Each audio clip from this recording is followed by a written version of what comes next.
हाय ladies, तो हम बात करने वाले हैं सबा के लेटेस्ट व्लॉग पर। उस व्लॉग के अंदर 150 के सेलिब्रेट किया है रिज़ा ने, और साथ ही साथ वहाँ पर सबा ने कुछ मज़ीद शॉपिंग की है। कुछ कमेंट्स थे जो सबा को कह रहे थे कि सबा, आपका जो बेबी है वो बहुत प्यारा है, लेकिन कुछ चीज़ें हैं जो आपकी तरफ से मिसिंग है, और उसको उन्होंने हाईलाइट किया था। अच्छा, यहाँ पर जो रिज़ा रेहान है उनके एग्ज़ाम्स और पेपर्स से रिलेटेड तो एक टाइम से बहुत मुद्दा क्रिएट होता रहता है, लेकिन कुछ चीज़ों ने मज़ीद इसको बहुत ज़्यादा हवा दी है। चलें जी, तमाम तर चीज़ों को आपके साथ रिव्यू करते हैं।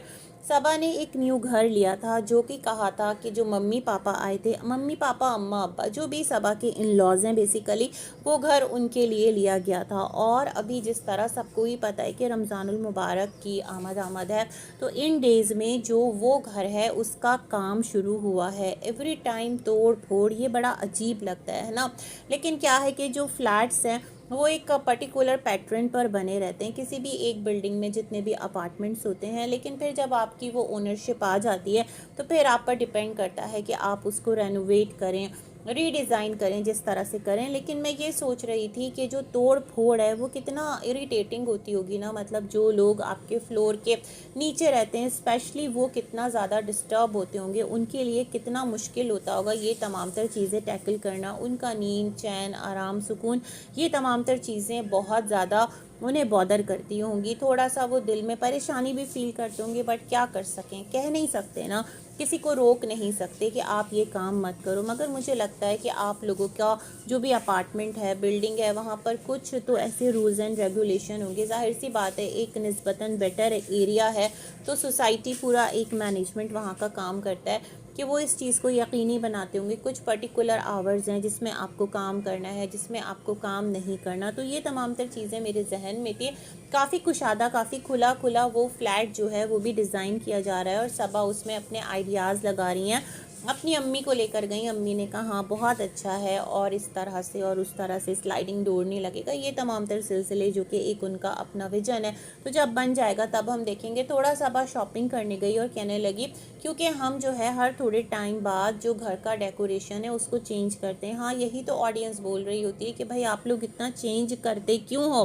तो इनका कहना था कि क्योंकि हम लोग, तो सबा ने कहा कि क्योंकि हम लोग मतलब थोड़े टाइम बाद चीज़ें चेंज कर लेते हैं, तो बहुत ज़्यादा कॉस्टली जो एक प्रोडक्ट है उसकी तरफ नहीं जाते, और निस्बतन थोड़ा चीप प्राइस में अगर अच्छी चीज़ मिल जाए तो वो ले लेते हैं। लेट्स सी क्या है क्या नहीं है। और अब दोबारा से जाहिर बात है, रेनोवेशन है, रिकन्स्ट्रक्शन है, और फिर दोबारा से पूरा एक इंटीरियर का डिज़ाइनिंग है। फर्नीचर देखने गए कि लोग हमें कह रहे हैं आप बना बनाया फर्नीचर ही ले लो। तो ये तमाम तर चीज़ें भी कंटेंट बनेगा, और दोबारा से वो आपको एक रेवेन्यू जनरेट करके देकर जाएगा। मुझे ऐसा लगता है जो एक निस्बतन रैंक किए हुए कंटेंट क्रिएटर्स होते हैं ना, व्लॉगर्स, उन्होंने आम जो व्लॉगिंग करने वाला इंसान है उसके लिए बहुत मुश्किल कर दी है।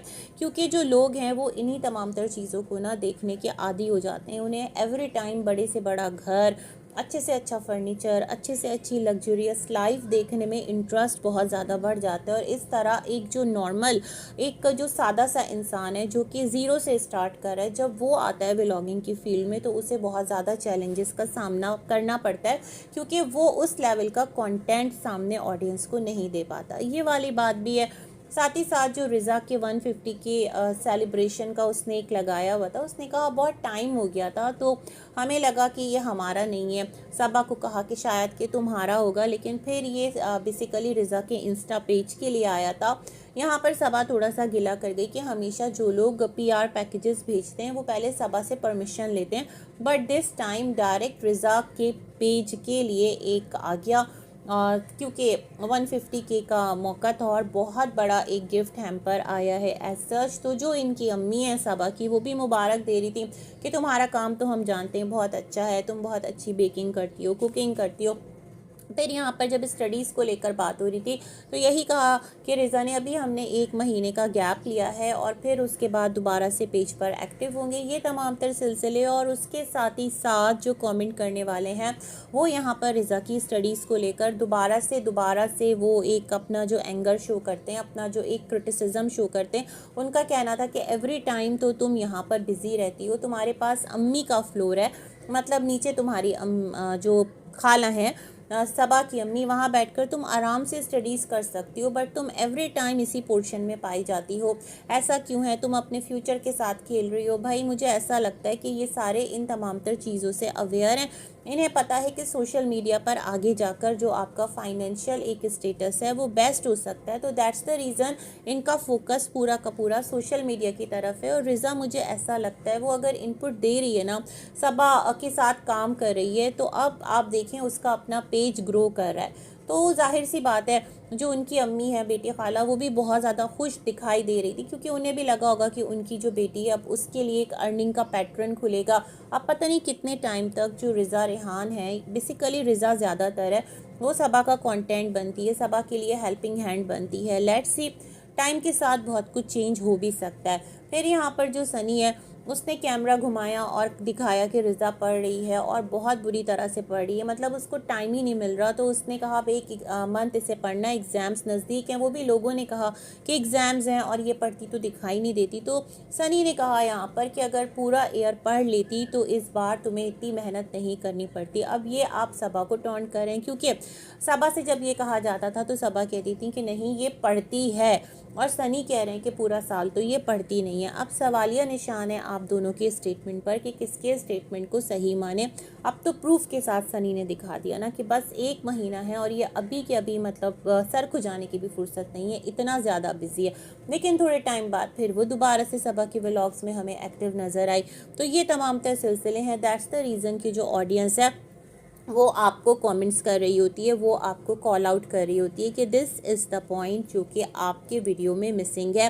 लेकिन मैंने कहा ना, ये तमाम तर चीज़ें जो रिज़ा के पेरेंट्स हैं उनकी अपनी एक म्यूचुअल अंडरस्टैंडिंग से चल रही है, और ऐसा नहीं कि पेरेंट्स की मर्ज़ी के बिना सबा ने फोर्सफुली सबको अपनी खिदमत पर लगा रखा है। एक और जो बात थी वो ये थी कि माशाअल्लाह हैदर बहुत प्यारा बच्चा है, नो डाउट। उसको लेकर लोग कह रहे थे कि सबा सारा काम तो हैदर का दूसरे लोग करते हैं, तुम सिर्फ उसके बारे में ना आकर अपडेट्स देती हो, थोड़ा सा उसको क्रॉलिंग करने दो, थोड़ा सा उसका तुम ज़्यादा ख्याल रखो। तो सबा ने उस कमेंट को हार्ट भी दिया हुआ था। मुझे लगता है ये क्रिटिसिज्म सबा को समझ में आ गया कि नेगेटिव नहीं है, हेट नहीं है। अदरवाइज़ जो इस तरह के बहुत सारे कंस्ट्रक्टिव क्रिटिसिज्म सबा को आ रहे होते हैं तो वो यही कहती हैं लोग हेट करते हैं, लोग पसंद नहीं करते, लोगों को पता नहीं होता। तो एवरी जो आपका क्रिटिसिज्म है ना, वो ये ज़रूरी नहीं कि वो हेट ही वो हो सकता है आपकी लाइफ में कुछ चीज़ें देख रहे होते हो, रिलेट करते हो और उन्हें लगता हो ये तमाम तर चीज़ें मिसिंग है, तो वो आपको आगे से गाइड कर देते हो। बस इसी के साथ अपना रिव्यू करते हैं एंड, और वीडियो को लाइक कीजिएगा, चैनल को सब्सक्राइब कर दें जल्दी से, और इसी तरह मेरे साथ इस रिव्यू गेम में शामिल हो जाएं। अल्लाह हाफ़िज़।